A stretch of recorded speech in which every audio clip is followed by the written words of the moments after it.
Jangan lupa subscribe di YouTube channel Metro TV News dan juga nyalakan notifikasinya. Pemirsa, kekasih Brigadir Yosua Vera Simanjuntak berkali-kali dimintai keterangannya oleh penyidik Bareskrim di Mapolda Jambi. Saat ini penyidik menyita handphone Vera untuk menyelidiki isi komunikasi Vera dengan Brigadir Yosua, termasuk komunikasi terakhir dengan korban.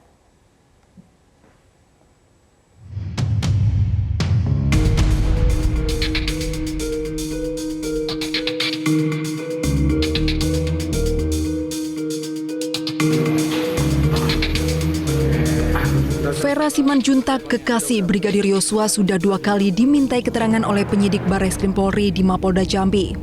Selama 5 jam, Vera dicecar 32 pertanyaan terkait komunikasi Vera dengan Brigadir Yosua sebelum korban tewas. Ternyata 17 menit sebelum insiden penembakan atau tepatnya pukul 16.43 tanggal 8 Juli, Brigadir Yosua masih sempat berkomunikasi dengan Vera. Penyidik Bareskrim sudah menyita handphone milik Vera untuk menyelidiki isi komunikasi keduanya. Mengenai itu belum bisa kita pastikan, Bang, karena ini kan masih dari satu pihak. Artinya kami juga nggak bisa bicara terlalu jauh mengenai apa itu mungkin komunikasi pengancaman atau segala macam. Belum bisa kita pastikan. Artinya ini cuma komunikasi yang memang terbangun sebelum kejadian. Sementara Vera tampaknya masih enggan untuk mengungkap adanya ancaman pembunuhan yang diterima kekasihnya. Komunikasi jam 16.43. 16.43 di tanggal 8 hari Jumat. Oh, 16.43 masih komunikasi ya? Belum tentu. Jadi gini, kita nggak tahu Ya, kapan meninggalnya ya. Jadi maksudnya begini teman-teman wartawan. Kalau menurut dari info yang kita dapat itu jam 17 itu kan belum tahu. Iya. Makanya kita lakukan otopsi supaya apa? Ahli bisa menentukan kapan dan berapa lama dia sudah meninggal. Ya kan? Semua data yang kita terima ini masih dalam sifatnya belum pasti gitu. Selain berkomunikasi dengan Vera di hari insiden penembakan terjadi yaitu pada 8 Juli, Brigadir Yosua juga sempat berkomunikasi dengan keluarga. Terakhir komunikasi, Brigadir Yosua sempat mengatakan sedang mengawal atasannya di Magelang, Jawa Tengah. Pukul 4 sore, Yosua juga masih menghubungi keluarga, namun 1 jam setelahnya ia sudah tidak bisa dihubungi. Misteri kematian Brigadir Yosua akan segera terjawab jika Brigadir Yosua sudah dilakukan otopsi ulang. Kapan dan apa penyebab pasti tewasnya Brigadir Yosua akan terlihat apakah karena adu tembak atau pembunuhan berencana. Tim Liputan Metro TV. Sementara itu penyidik Bareskrim Polri sudah memintai keterangan kekasih Brigadir Yosua Vera Simanjuntak. Penyidik mempertanyakan komunikasi antara Vera dengan Brigadir Yosua. Kita bergabung dengan kuasa hukum Vera Simanjuntak, Ferdi Kesek. Selamat sore, Pak Ferdi. Pak Ferdi, sudah mendengar suara kami dari studio? Baik, Pak Ferdi. Ya Mbak. Oke, Pak Ferdi, bisa Anda jelaskan sebenarnya seperti apa komunikasi terakhir yang terjadi antara Vera dengan Brigadir Yosua pada pukul 16.43 tanggal 8 Juli? Ya, begini. Jadi dapat kami sampaikan.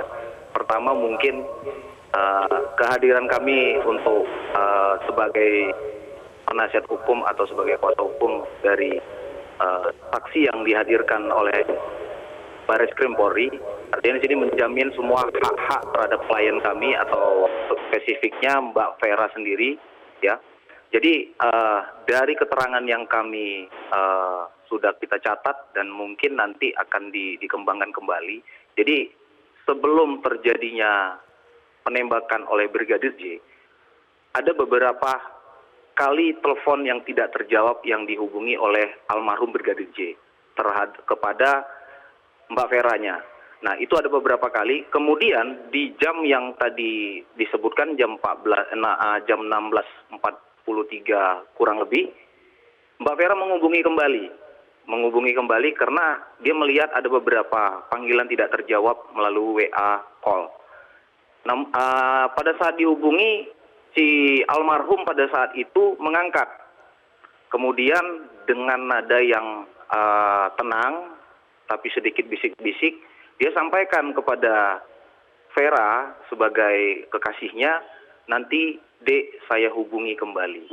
Nah, terlepas dari itu, Mbak Veranya menunggu, tidak ada jawaban dan tidak ada panggilan untuk ditelepon kembali. Malah dia mendengar kabar si Brigadir J Huta Barat telah meninggal dunia. Begitu kira-kira. Tapi komunikasi yang terakhir terjadi itu, apakah posisi dari Brigadir J ini berada di Magelang atau sudah di Jakarta? Nah, mengenai posisinya kita tidak mengetahui ya. Artinya di sini pada saat kita mendampingi di pemeriksaan oleh penyidik Bareskrim Polri, kita juga penyidik menanyakan juga mengenai posisi, kemudian ada beberapa hal juga yang lebih krusial. Nah, tidak diketahui posisinya di mana. Artinya jam segitu, menurut dugaan dari Mbak Veranya, dia sudah di rumah. Nah, dan juga, maaf, ada terlewat sedikit. Pada saat dihubungi itu dia mendengar ada beberapa tawa seseorang gitu. Lebih dari satu orang tertawa. Jadi seperti sifatnya berkumpul, ya seperti dalam suasana santai. Namun begini, semua yang diberikan keterangan ini, makanya saya sampaikan sebelumnya di Polda Jambi pada saat itu, ini masih dalam penyelidikan tim khusus ya, ahli dari forensik cyber. Artinya harus dilakukan pendalaman kembali apakah komunikasi yang terjadi sebelum meninggalnya Brigadir J dengan kekasihnya itu bisa dapat dibuktikan. Ya, dengan harapan ya kita menemukan fakta baru dan penyidik juga dengan baik bisa menemukan petunjuk untuk membuka pintu supaya kasus ini bisa terungkap. Pak Ferdi, selain komunikasi pada 16.43, apakah ada komunikasi lagi yang sebelumnya sudah terjadi? Ya, sesuai dengan berita yang berkembang ya, saya mau meluruskan biar masyarakat Indonesia, baik itu secara individu dan elemen lembaga independen ataupun lembaga negara, biar lebih diluruskan supaya tidak ada simpang siur, bahwa sebelum tanggal 8 kejadian, tanggal 7,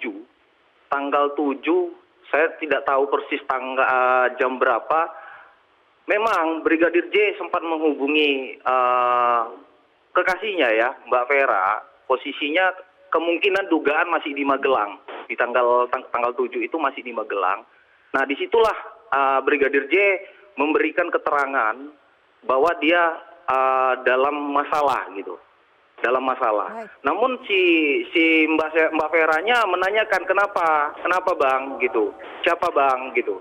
Nah, ketertutupan Brigadir J ini yang memang menjadi tanda tanya sama si Mbak Veranya sendiri, dan tidak ada firasat apa-apa pada saat itu. Dia pikir ini cuma permasalahan biasa. Kira-kira begitu. Apakah menyampaikan ada ancaman di situ, Pak Ferdi? Kalau mengenai ancaman, saya belum bisa memastikan ya Mbak. Karena kan ini kan keterangan yang diambil pada saat kita pendampingan dengan Mbak Veranya sendiri. Jadi bahasanya dia merasa ada suatu tekanan ya. Apakah itu sifatnya pengancaman dia mau dibunuh apa yang lainnya gitu kan? Tapi di sini kan mau pendalaman. Kalau memang ada bahasanya, karena itu belum bisa kita buktikan, karena ini kan lewat voice telepon WA. Baik. Dan ini kan perlu pendalaman lagi gitu Mbak. Baik, semoga ini dapat menjadi bahan masukan bagi pihak penyidik begitu ya, untuk bisa mengungkap secara terang benderang kasus ini seperti apa. Terima kasih kuasa hukum Vera Simanjuntak, Ferdi Kesek, sudah bergabung bersama kami di Metro hari ini. Selamat sore.